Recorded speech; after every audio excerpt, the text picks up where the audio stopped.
എൻ്റെ പേര് സന്ധ്യ. ഞാൻ മീനങ്ങാടി ഗ്രാമപഞ്ചായത്തിലെ ചീരാങ്കുന്ന് എന്ന സ്ഥലത്ത് താമസിക്കുന്നു. ഞാൻ തണൽ എന്ന സംഘടനയിലെ ഒരു മാസ്റ്റർ ഫാർമറായിട്ട് പ്രവർത്തിക്കുന്നു. ഞാനൊരു 5-6 വർഷമായിട്ട് ജൈവകൃഷിയാണ് ചെയ്തുകൊണ്ടിരിക്കുന്നത്. അതിൽ കൂടുതലും പച്ചക്കറിയാണ് ഞാൻ കൂടുതലും ചെയ്തുകൊണ്ടിരിക്കുന്നത്. പച്ചക്കറിയെ സംബന്ധിച്ച് ജൈവ കൃഷി ചെയ്യുമ്പോൾ നമുക്ക് ഒരുപാട് ബുദ്ധിമുട്ടുകൾ ഉണ്ടാവാറുണ്ട്. എന്നാൽ തന്നെയും ജൈവ കീടനാശിനികൾ ഉപയോഗിച്ച് നമുക്കതിനെ ഒരു പരിധി വരെ നല്ല രീതിയിൽ മുന്നോട്ട് കൊണ്ടുപോകാനും കഴിയുന്നുണ്ട്. ഇതിൽ ഞാൻ സംതൃപ്തയാണ്. ഒരുപാട് വിളവിനേക്കാളും നല്ലത് നമുക്ക് കിട്ടുന്ന വിളവുകളെ വളരെ നല്ല രീതിയിൽ ഉപയോഗിക്കാൻ കഴിയുന്നുണ്ട്. ഞാനിവിടെ ചെയ്യുന്നത് എഗ് അമിനോ ആസിഡാണ്. ഇത് നമ്മുടെ ചെടികളെ വളർച്ചയെ ഒരുപാട് സഹായിക്കുന്നുണ്ട്. അതുപോലെ തന്നെ കീടങ്ങളിൽ നിന്ന് നമ്മുടെ ചെടികളെ രക്ഷിക്കുന്നതിനും നമ്മുടെ പൂക്കളുടെ കൊഴിഞ്ഞുപോക്ക് തടയുന്നതിനും ഇത് വളരെയേറെ ഉപകാരപ്രദമാണ്. ഇത് നമ്മൾ കൂടുതലും ചെടിയുടെ ചെറിയ പ്രായം തൊട്ട് തന്നെ നമ്മളിത് ഉപയോഗിച്ച് വരേണ്ടതാണ്. എങ്കിൽ മാത്രമേ ഇതിൻ്റെ ഫലം നമുക്ക് ലഭിക്കുകയുള്ളൂ. അത് കൃത്യമായി 10 ദിവസം എന്ന തോതിൽ ചെടികൾക്ക് സ്പ്രേ ചെയ്ത് കൊടുക്കേണ്ടതാണ്. നമുക്ക് ഇതിനാദ്യമായിട്ട് വേണ്ടത് ഈ ഒരു കണ്ടെയ്നറാണ്. എയർ ടൈറ്റ് ചെയ്ത് നമുക്ക് വെക്കാൻ പറ്റുന്ന നല്ലൊരു കണ്ടെയ്നർ ബോക്സ് എടുക്കുക. അതുപോലെ തന്നെ മുട്ട, എത്ര മുട്ടയാണോ നമ്മൾ എടുക്കുന്നത് ആ മുട്ട മുങ്ങി നിൽക്കുന്ന രീതിയിലുള്ള നാരങ്ങ നീരാണ് നമുക്ക് വേണ്ടത്. കൂടാതെ ആവശ്യത്തിനുള്ള ശർക്കരയും. ഞാനിപ്പം 4 മുട്ടയാണ് എടുത്തിട്ടുള്ളത്. അത് ഈ കണ്ടെയ്നറിലേക്ക് സാവധാനം ഇട്ട് കൊടുക്കുക.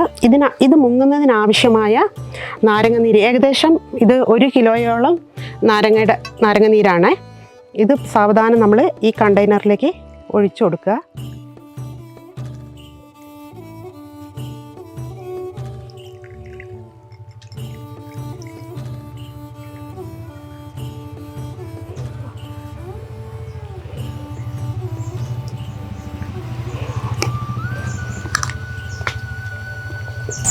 എത്രയാണോ നമുക്ക് ആവശ്യം അതിനനുസരിച്ച് നമുക്കിത് ചെയ്തെടുക്കാവുന്നതാണ്. അത് കഴിഞ്ഞ് നമ്മളിത് നന്നായിട്ട് എയർ ടൈറ്റ് ചെയ്ത് വയ്ക്കുക. ഒരു 16 ദിവസം കഴിയുമ്പോൾ നമ്മളിത് തുറന്നിട്ട് നമുക്ക് ഈ ശർക്കര പൊടിയാക്കി ഇതിൽ ഇട്ട് കൊടുക്കാവുന്നതാണ്. ആവശ്യാനുസരണം ഇട്ട് കൊടുക്കാവുന്നതാണ്.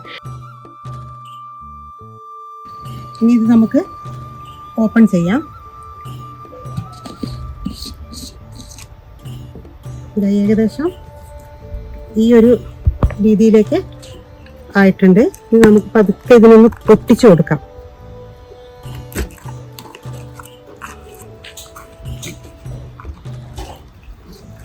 ഇതൊക്കെ നന്നായിട്ട് അലുത്ത് റെഡി ആയിട്ടുണ്ട്. പയ്യെ ഇതൊന്ന് പൊട്ടിച്ചു കൊടുത്തതിന് ശേഷം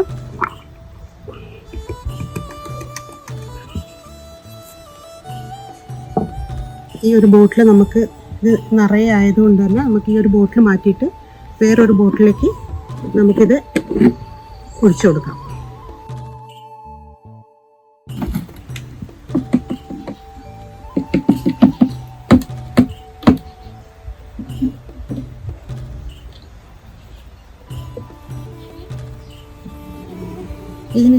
ഇതിലേക്ക് ഈ വെള്ളം ഇട്ട് കൊടുക്കാം. നമുക്ക് ഒരു 250-300 ഗ്രാമിൻ്റെ അടുത്തുണ്ടാവും. നമുക്കിതിലേക്ക് ഇട്ട് കൊടുക്കാം.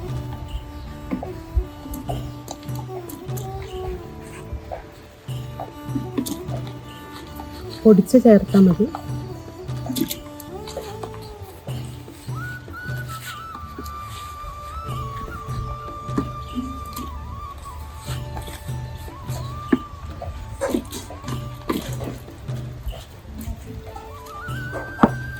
ഇത് ടൈറ്റ് ചെയ്ത് കൊടുക്കാം.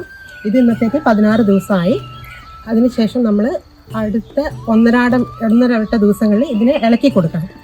ഇനി ഒരു 24 ദിവസം കൂടെ ഇതിനെ നമ്മൾ ഇതേ രീതിയിൽ ടൈറ്റ് ചെയ്ത് വെക്കാവുന്നതാണ്. നമ്മുടെ എഗ് അമിനോ ആസിഡ് റെഡി ആയിട്ടുണ്ട്.